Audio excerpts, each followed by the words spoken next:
I took off this bottom panel here, and I'm noticing something a little off, so.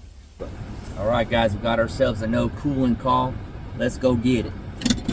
All right, guys, customer states it's not blowing. And here's what I know. If she ain't blowing, she's got to go. All right, guys, but on a serious note, I'm gonna try to do this live.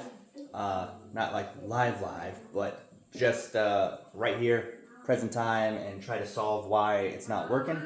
I'm gonna try to do it the same way I solve everything else, and trying to just go in some methodical order until we find the solution. So here we are. It's not cooling, it's not blowing at all, and so we're just gonna kind of go down a list and check everything off of what's working, what's not working. So here, let me zoom you in. All right, so thermostat wise, we got a Nest. Love them, hate them. They are what they are. So we're just gonna kind of go down the list, and first we're going to turn it on and see what it's doing. So let's put it on. Oh, not.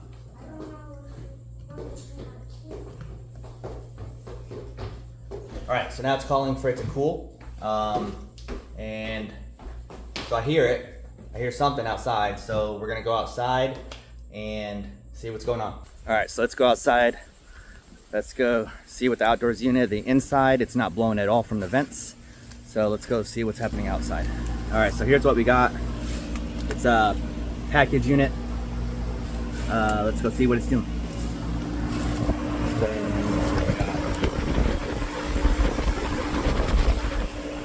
So the fan's spinning, which is good. That means it's sending power to the outside and to the fan. So now we're gonna see if the compressor's on, which I can hear it, but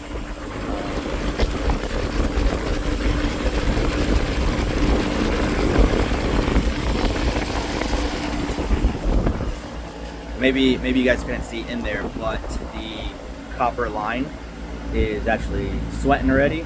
So that means that refrigerant wise, it has enough, and it's doing what it's supposed to do by exchanging the coolant back and forth. So now we're gonna see why the actual blower's not working.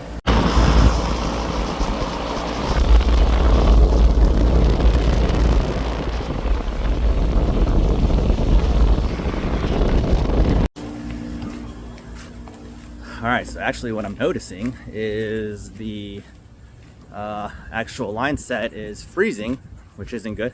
Probably because it's not doing anything with all the stuff. So let's go ahead and see what's up. All right, guys, so it's kind of hard to tell from the video, but so far, turn on the actual unit to see if it would call for cooling. So it wasn't coming out the vents inside.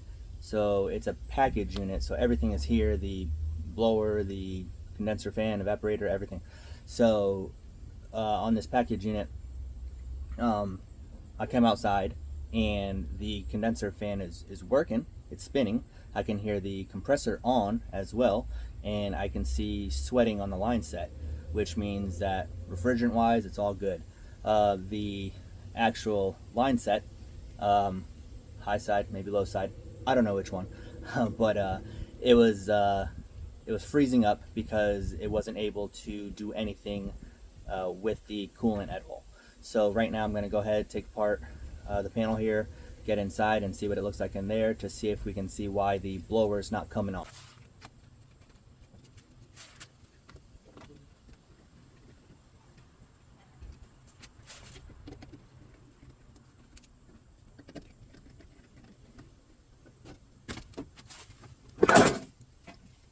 All right, so now we're in her guts.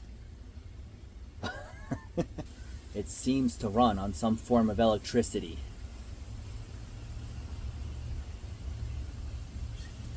But let's see here. So where we at? We'll start here. There's the computer boards there. We got ourselves some little hickey-madoodle thing. There's your capacitor for the condenser and the fan outside, and I believe that's a blower capacitor. And then that's your contactor there that supplies the high voltage. And here's your low voltage terminal stuff right there. This is pretty rusty and stuff, but yeah, so what we're going to do now is we're going to go inside and we're going to actually single out the thermostat, because I never did that yet. I just wanted to make sure everything was somewhat okay in here. So we're going to go inside, we're going to single out the thermostat to make sure it's calling for the fan only, and go from there. Also, hey, if there's one thing I do know, make sure to leave the power on while you're working with electricity. It makes it more fun. Just kidding.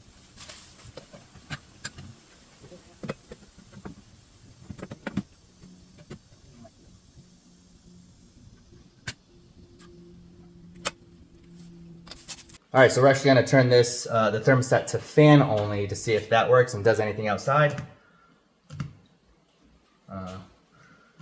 Actually,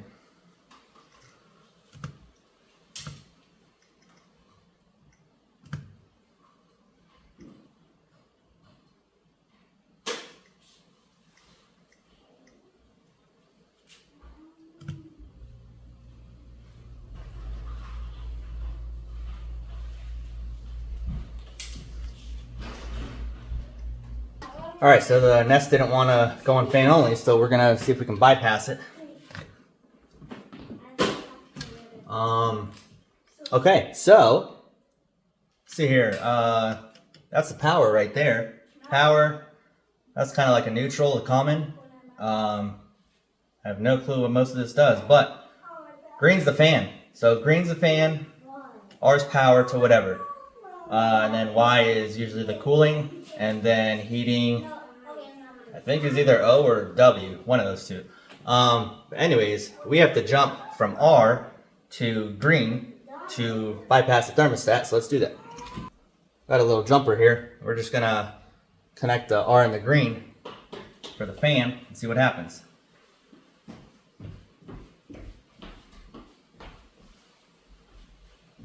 All right, well, that didn't really do anything. So, has to be something outside.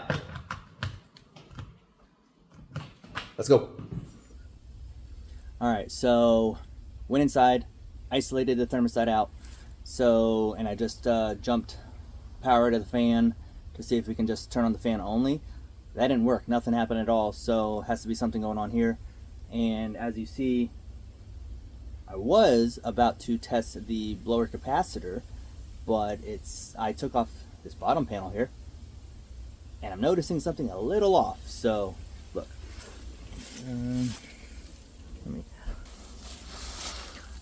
First off, very dirty, but that's like, looks like it just fell off the brackets here.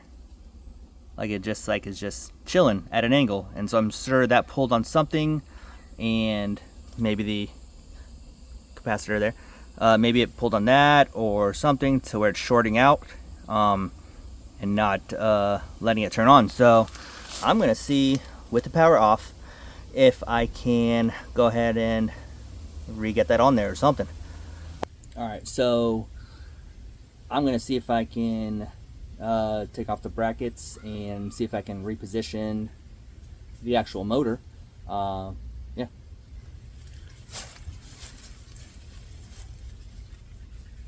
Oh, safety first. There's a breaker right here. Make sure that's off. Usually it's on the inside unit.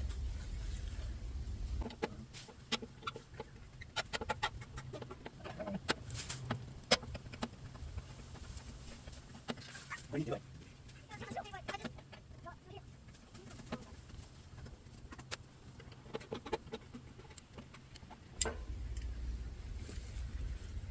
Okay, so this motor is like a little motor mount. That's what these are.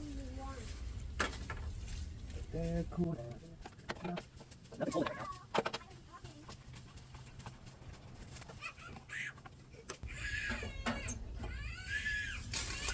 So this bottom one is still attached.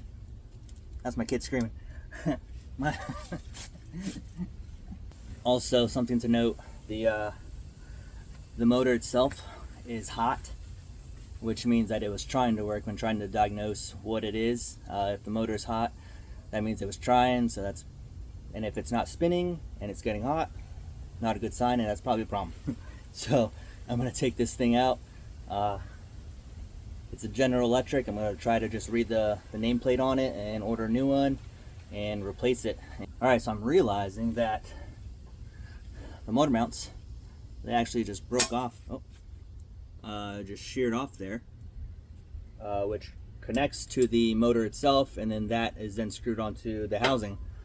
But it's sheared off, so I'm going to have to take the whole motor out and then I guess order a new one.